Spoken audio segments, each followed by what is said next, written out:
Amigos, un placer saludarlos, compartir con todos ustedes esta llegada de las lluvias que ha traído alivio, un poquito de tranquilidad, pero obviamente que las preocupaciones principales de nuestro campo se mantienen en lo que refiere a las condiciones productivas de la agricultura, la ganadería, la lechería,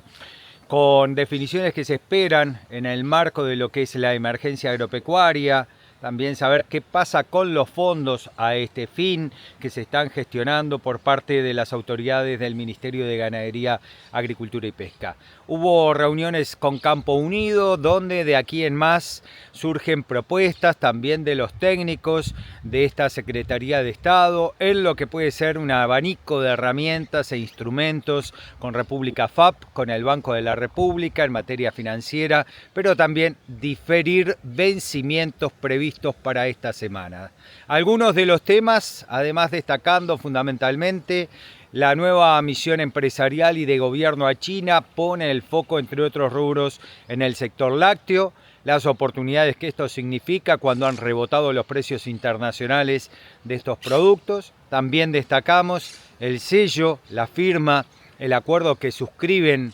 histórico el Mercosur y la Unión Europea, con posibilidades para profundizar el intercambio en productos, servicios e inversiones en sectores claves. Los esperamos en esta nueva semana a través de Agromedios y Radio Rural para compartir estos y otros asuntos. Bienvenidas estas lluvias, ojalá que les sigan otras en las jornadas venideras.